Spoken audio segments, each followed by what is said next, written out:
চিঠি পাওয়া মাত্রই তো ইমাম হুসাইন কারবালার দিকে চলে আসবে।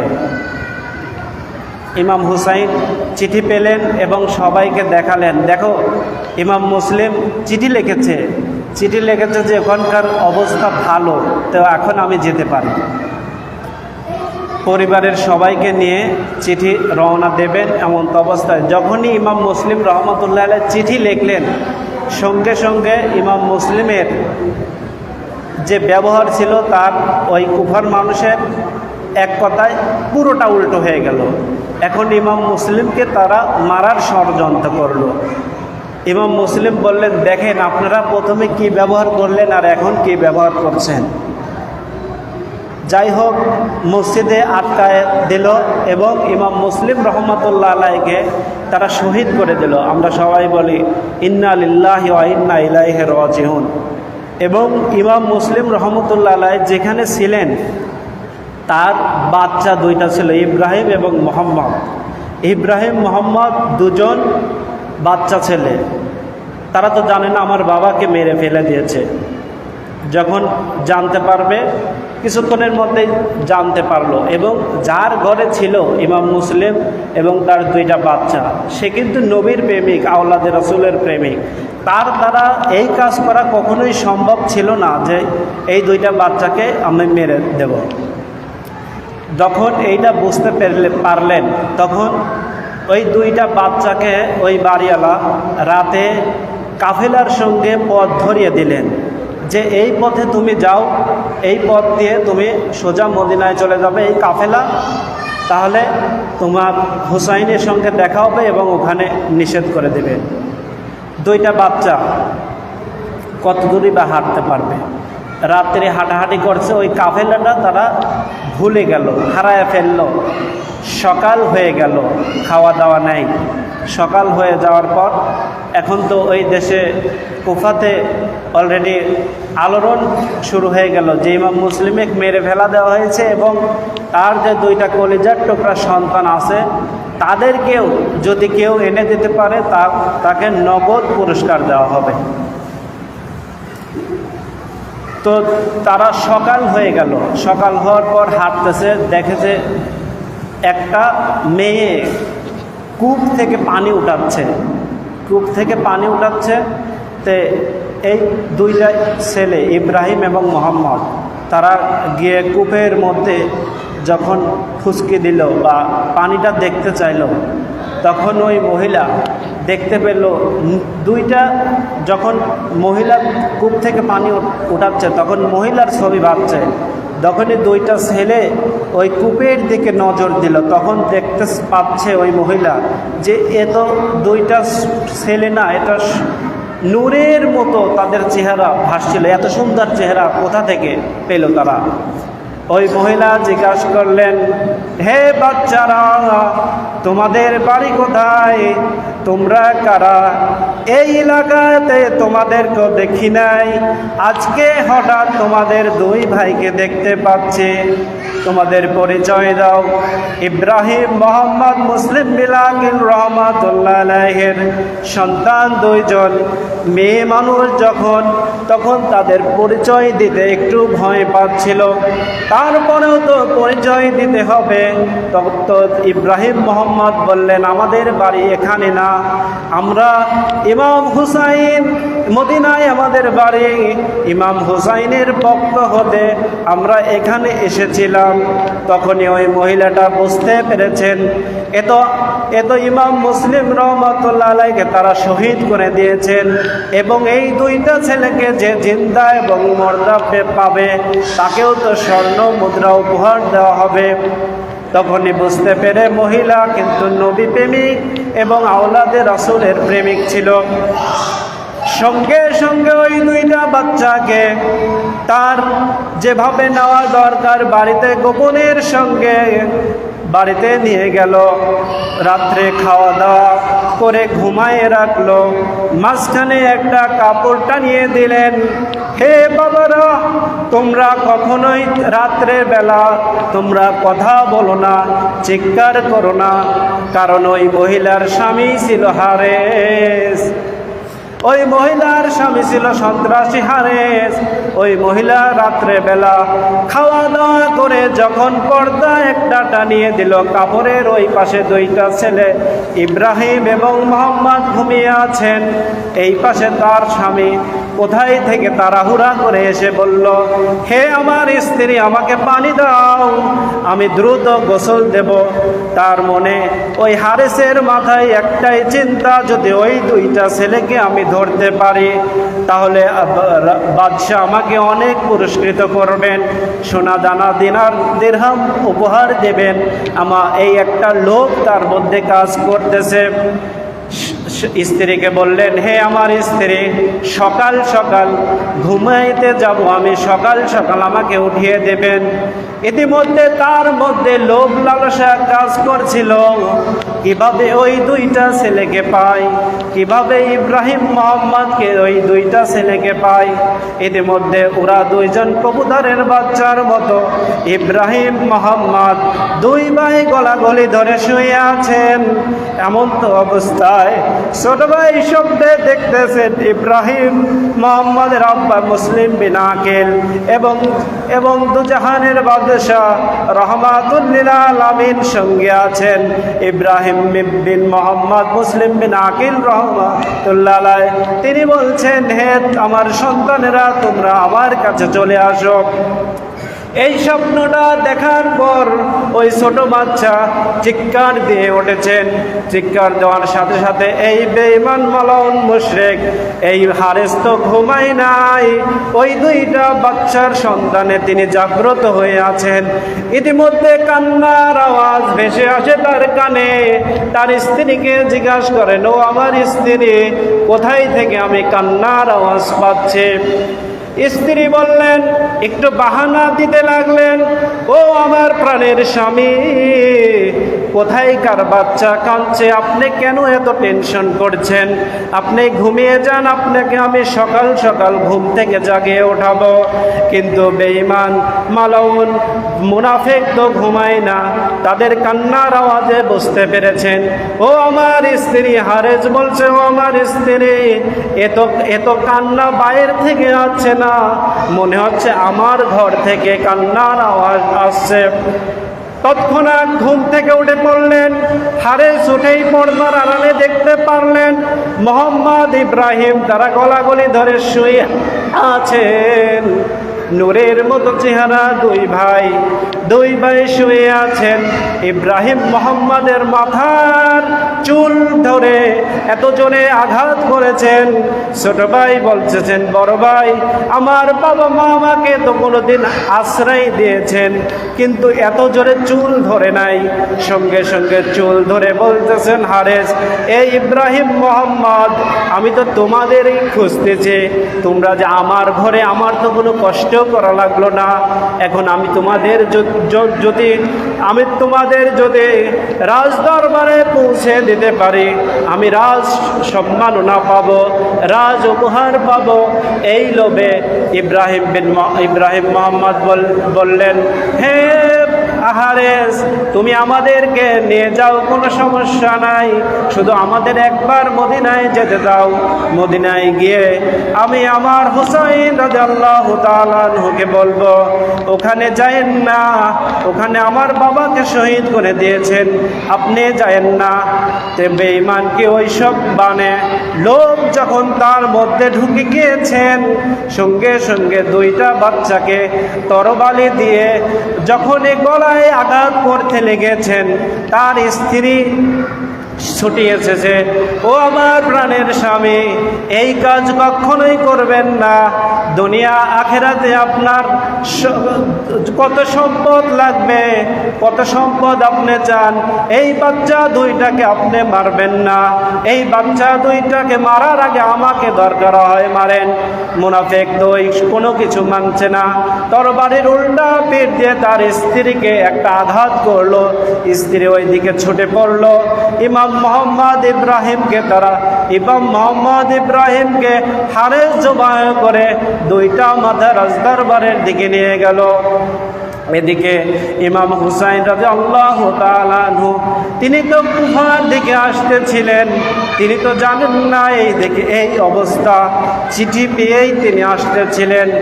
ইতিমধ্যে কারবালার প্রান্তরে পাওয়া ভাব তার মধ্যেই হুর বিন ইয়াজিদ রিয়াহি তার সৈন্য সামন্ত দিয়ে ইমাম হুসাইন রাদিয়াল্লাহু তাআলা আনহুকে ঘিরে ফেললেন, আর কোথাও যেতে দিচ্ছেন না। ইমাম হুসাইন রাদিয়াল্লাহু তাআলা আনহু বললেন, হে হুর বিন ইয়াজিদ রিয়াহি, তুমি কি জানো না তুমি কাকে ঘিরেছ? আমার নানা দু জাহানের বাদশাহ হে হুর বিন ইয়াজিদ, তুমি যে কালেমা পড়ো, যে কালেমা পড়ো সে আমার নানার কালেমা, তুমি আমাকে চেনো না? আমার মা সমস্ত জান্নাতি নারীদের সর্দারিনী, মা ফাতেমাতুজ জোহরা। আমার বাবাকে তো তুমি চেনো, আসাদুল্লাহিল গালিব, আল্লাহর ভাগ।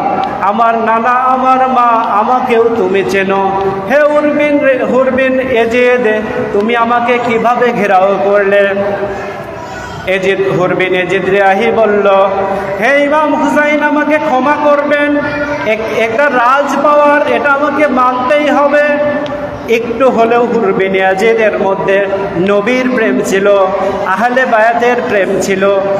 ইতিমধ্যে যখন তার ইমাম হুসাইন রাদিয়াল্লাহু তাআলা আনহু হুর বিন ইয়াজিদকে 3টা শর্ত দিল, হে হুর বিন ইয়াজিদ, হয় আমাকে কুফাতে যেতে দাও, হয় বা ইয়াজিদের সঙ্গে আমাকে দেখা করতে দাও, হয় বা আমাকে আমার কাফেলা নিয়ে মদিনার দিকে ফেরত যেতে দাও। হুর বিন ইয়াজিদ যখন 3টা শর্ত শুনল, তার কাফেলার সঙ্গে ইয়াজিদ বাহিনীর সঙ্গে যখন সলা পরামর্শ করতে লাগলো, হে আমার সৈন্য সামন্ত কমান্ডার যখন বলল যে 3টা শর্ত দিয়েছেন ইমাম হুসাইন, হয় ইয়াজিদের সঙ্গে দেখা করবে, হয় কুফাতে যাবে, হয় তফা ফেরত যাবে, এই কথা যখন হুর বিন ইয়াজিদ যখন বলল, সঙ্গে সঙ্গে সারা সৈন্যর মধ্যে একটা আলোড়ন হয়ে গেল। এই কথাটা গভর্নরের কাছে, গভর্নর ইবনে জিয়াদের কাছে চলে গেল। ইবনে জিয়াদ তাৎক্ষণিক মারওয়ান নামে কমান্ডার, মারওয়ান নামে সৈন্যকে পাঠালো, আরো 6000 সৈন্য নিয়ে ইমাম হুসাইন রাদিয়াল্লাহু তাআলা আনহুকে ঘিরে ফেললেন। মোট সৈন্য সামন্ত 22000 সৈন্য পাঠালো ইয়াজিদ বাহিনী। 22000 সৈন্য পাঠানোর পর ইমাম হুসাইনকে ঘিরে ফেলল, কোনোভাবেই তার কোনো কথা শুনবে না, এমনকি ফোরাত নদীও বন্ধ করে দিল পানি খাওয়া হতে। ইমাম হুসাইন রাদিয়াল্লাহু তাআলা আনহু এই যখন কারবালার ইতিহাস শুরু হয়ে গেল, তখন ইমাম হুসাইন রাদিয়াল্লাহু তাআলা আনহু বললেন, হে ইয়াজিদ বাহিনী, তোমরা কি চাও?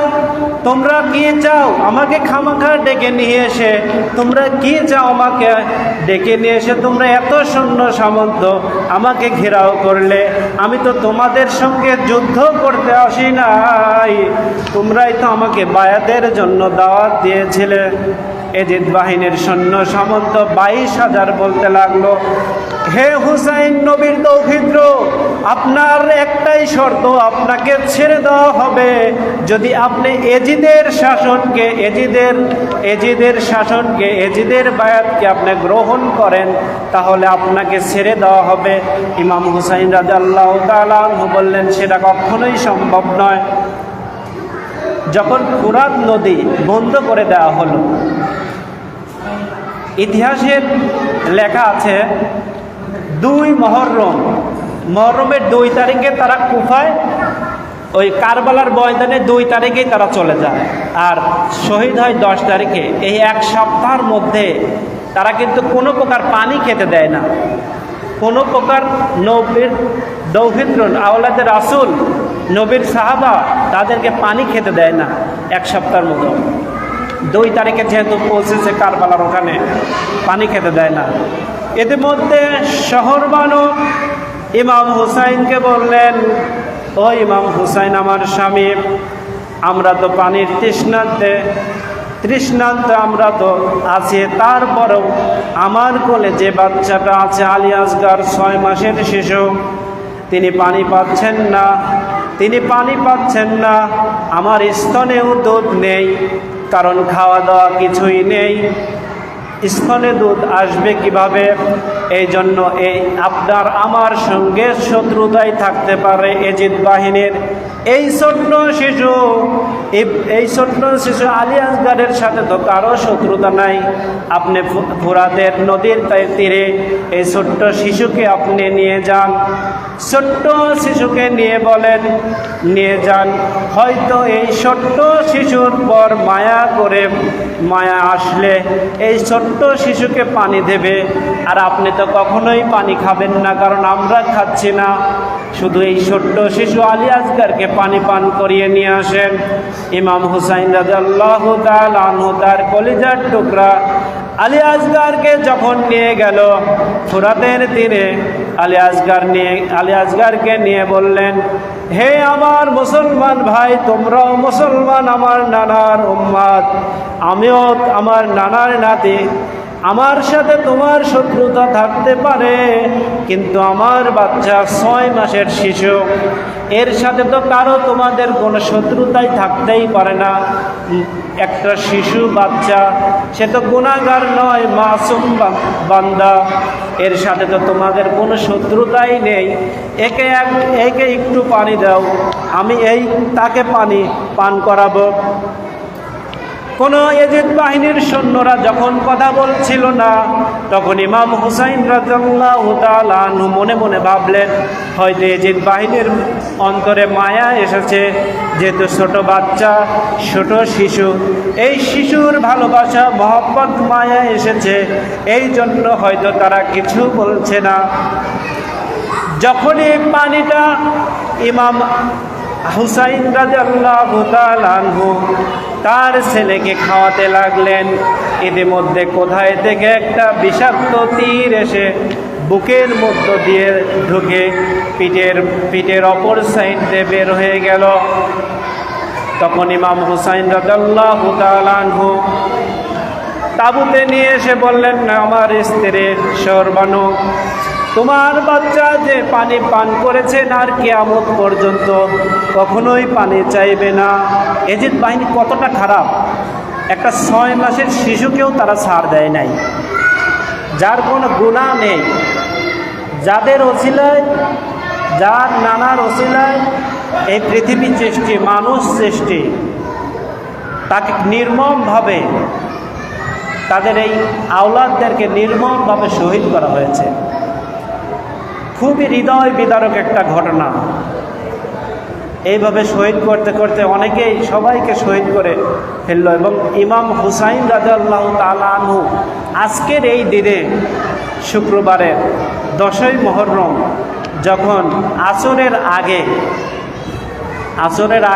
10ই মুহররম, যখন ইমাম হুসাইন রাদিয়াল্লাহু তাআলা আনহু দেখলেন সবাই শহীদ হয়ে গিয়েছে, এমন কোনো মানুষ ছিল না ইমাম হুসাইনের সঙ্গে তরবারিতে তার সঙ্গে সরাসরি মোকাবেলা করে।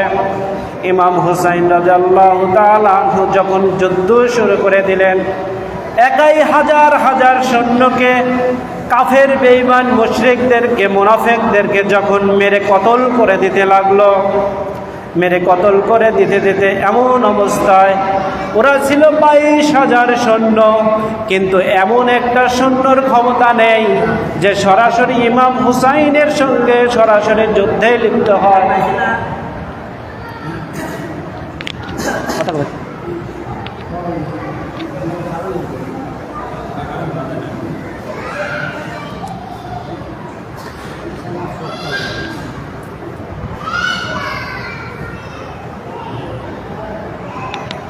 এমন কোনো মানুষ ছিল না এজিদ বাহিনীর মধ্যে যে ইমাম হুসাইনের সঙ্গে সরাসরি যুদ্ধে লিপ্ত হতে পারে, এরকম কোনো মানুষ ছিল না।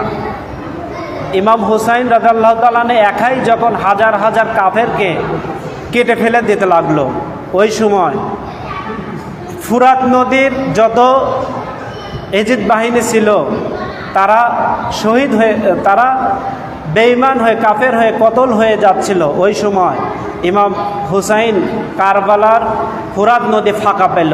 ওই সময় কারবালার পানি খাবে, দুহাত উঠাইছে, কিন্তু তার মনে পড়ে গেল আমার বংশের মানুষ, আমার আত্মীয় স্বজন, আমার ছেলে সবাই যখন পানির পিপাসায় মারা গেল, এই পানি আমি কিভাবে খাই? পানিটা না খেয়ে আবার ওই ঘোড়ার পেটে উঠলেন। সঙ্গে সঙ্গে একটা কাফের মুশরিকেরও ক্ষমতা ছিল না সরাসরি যুদ্ধ করার।